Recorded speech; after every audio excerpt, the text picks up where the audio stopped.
त्या टायमाला डॉक्टर म्हणायचं तोंडाला बांधा, हा. मास्क लावा, अमकं करा. एक भंगी होता. ते भंगी असा होता, झापडे खांडीचं 3 पालट्या काही असं होतं. हा. मोठा नेला त्याला उचलणं गरजेचं होतं. हम्म. मी काय करत तोंडाला बांधित हात मोजे घालायचं तसं त्याला उचला जायचं. मी मुडदं? 17 दिवसात 30 मुडदं उचललं. 17 दिवसात 30 मुडदं विसरले. हा उचलू लागलं त्याला. म्हणजे कोरोना झालेले मडे तुम्ही उचलून बाहेर नेले हा बाहेर नेले. आणि तरी तुम्हाला कोरोना नाही झाला. आणि मग हिला सोडायच्या 2-3 दिवस आधी एक डॉक्टर नव्हते, डॉक्टर मेन डॉक्टर होते. ते म्हणले बाबा इकडे म्हणले काय तुम्हाला चेक करू म्हणलं. मग त्यातलं खाट तुम्हाला मिळेल त्यापेक्षा आधी तुम्हाला चेक करू म्हणलं. मग आमचा जीव लागला लाकलो काय व्हायचं लाकलो म्हणजे आपल्याला झाला काय हा. म्हणजे त्याच्यामुळे मग नेलं. तर आपल्याकडे त्या टायमाला मोबाईल नव्हता, बारीक मोबाईल होता. मग मी काय केलं तर डॉक्टरने म्हणजे तुझ्याच मोबाईलवर थोडक्यात माझं नाव घेतलं. 4 वाजता मला बोलावलं कॅबिनला. दोन्ही डॉक्टर जुने होते. म्हणजे पंजरकर कोण आहे त्या याला सांगितलं त्यांची कामावाले असतात ना. मग त्यांना मला सांगितलं म्हणलं ते पंजरकरला बोलावलं. गेलो हाका मारली. पंजरकर पण म्हणलं मग का म्हणलं मी ते तुम्हाला सरांनी आज बोलावलं कॅबिनला. तुम्हाला असं वाटलं असं कोरोनाच झाला आता. आता मला असं आजच्या वेळेस असं हाका मारली त्यांनी कॅबिनला बोलावलं म्हणलं ना म्हणलं आपला नंबर लागला. मग तिथे गेला. मग त्यांनी माझी बरेच मुलाखत घेतलं. म्हणजे बाबा होय की ते आमकं तमकं असं बरंच विचारलं. म्हणजे शिक्षण म्हणलं शिक्षण नाही. आणि मग तुम्ही काय करता म्हणलं मी शेती काम करतो. म्हणजे मग त्याला म्हणलं मग आपण सकाळी तपासायला गेलो. मग माझा काय रिपोर्ट आला आहे का म्हणते बाबा तुम्ही काय खाल्लं म्हणलं हुलग्याच्या भाकरी. आणि मग ते डॉक्टर गबासला मॅडम बोलू लागली. म्हणले बाबा तुमचं शरीर असं कसं आमच्या लोकांना तुम्ही एवढं सहकार्य केलं. म्हणजे मडे ते आता माणूस वांगाळ होता त्याच्यामुळे तुम्ही मडे उचलू लागले. हा ती बघायची आणि ती म्हणायची तुम्ही हे काम करू नका.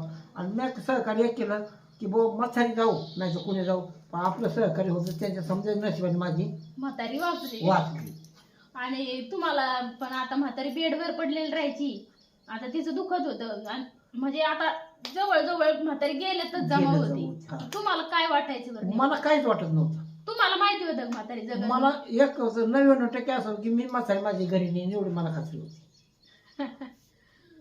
का होती की मी तुझं पेशंट आहे ना तू याच्या आत येत नव्हती, गेटच्या आत येत नव्हती कारण मला कोण नव्हतं. आणि त्या म्हातारीला मी जीव घालायचो. म्हातारीला कोणी असो पाणी द्यायचो नाही खाली ना बरंच तोंडात भाकर घालायचो. म्हणजे कोरोनाच्या वाल्या माणसांच्या सेवा केली ते दवाखान्यात भरपूर सेवा केली. भरपूर म्हणजे इतकी सेवा केली की घरच्यावानी सेवा केली ना. शेवटी तुम्हाला कोरोना निघलाच नाही निघला. आणि मग म्हातारी पूर्ण क्लिअर झाल्यावर कसं वाटलं का? डॉक्टरने सांगितलं आता तुमचं पेशंट घेऊन जा. डॉक्टरने सांगितलं आता तुम्ही आता घरी जाऊन त्याला जरा खाऊ पिऊ घाला. तेव्हापासून परत आजारी नाही आजची बात नाही मात्र फक्त आजारी कोणती खाण्यापिण्याची झालं नाही पचन झालं थोडंफार दुखणं आहे. त्याचं दुखण्याला काय करणार कोणी मला नाही येत दुखणं. मला नाही येत दुखणं कधीच नाही. मला 2012 महिन्यात लगीन झालं. 2012 महिन्यात म्हणजे आखीच लगीन 2000 मध्ये झालं 12 महिन्यात. म्हणजे तुमच्या पोरीचं लग्न पोरीचं त्याचं पुढे आता मला गोळी नाही कसली दवाखान्यात 2012 ते 2026. 12, 22, 22 आहे ना. आणि आता 26 म्हणल्यावर किती 16 वर्ष. 16 कसं मग 26 वर्ष 12व्या महिन्यात म्हणजे 2000 बरोबर. 26 वर्ष झाले अजून गोळी खाल्ली गोळी नाही.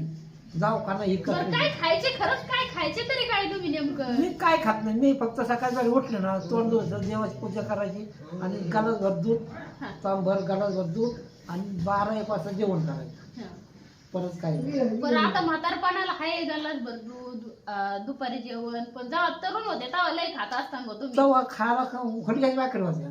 हुलग्याची भाकरी पण ते बी लय खात असताना नाही ते बी काय नव्हतं का एक भाकर लय व्हायची नाही. ऊस खांदे केली ना तर एक भाकर. मग काय टायमाला खाण्याची परिस्थिती अवघड होती. मग काय करायचं दुपारी सुट्टी झाली सोन्या तू जेव मी येतो बाहेर. तुमचं जेवण होतं येतं नव्हतं बिगर आला पाण्याचं काम करतो. भाकर नाही त्याच्यामुळे मग यायचं बाहेरचं नाटक करायचं असं. मग एखाद्या दिवशी तसं करायचं एखाद्या दिवशी लय बिलो म्हणून जायचं मग चालू हागार मग असं करून त्यांच्यापासून जेवायचं असली अर्धे परत लय सकाळी एवढी चांगली करायची. हा. आता घरची परिस्थिती नव्हती, काय करणार जगाला सांगून तरी काय उपयोग? काय उपयोग. त्याचा समजायचा म्हणून आपला आता न्या जागेवर आला. लय कष्ट केले म्हातारपणात, कष्ट लय तरुणपणात इतकी कष्ट केली. एकटा माणूस 2 अवतार केले, 2 अवतार. 2 अवतार. पण बैल बी अशी की पुढला बैल चालला त्याच्या फक्त बोजा ठेवायचा, आणि बैल वळताना फक्त म्हणा साहेब इकडं वळ, रावते इकडं वळ, हा. फक्त नाव घ्यायचं. ते बैल उभं राहणार, दुसरा बैल बरोबर तास कासर लावून हाकायचं नाही बैल. म्हणजे दगड ठेवून हाकायचा. हा दगड बैलाला कासर लावून नाही, झोपलं खांद्यावर झोपलं ना पण एवढं बैलाने ऐकायला बैलांना बी जीव लावावाच लागला असेल ना तसं तुम्हाला. मग बिगर जीवाचं आहे का? हा. बिगर जीवाचं कोण आहे? बरोबर आहे ना. खाणं तेवढं आणि मारलं तेवढं. खायला बी लय कचरून घालायचं हा खायला. खायला कचरून घालायचं, नाव घेतलं नाही ते बैल चिजत थांबलं पाहिजे. नाही. मग पण अजून पहा एक- बारीला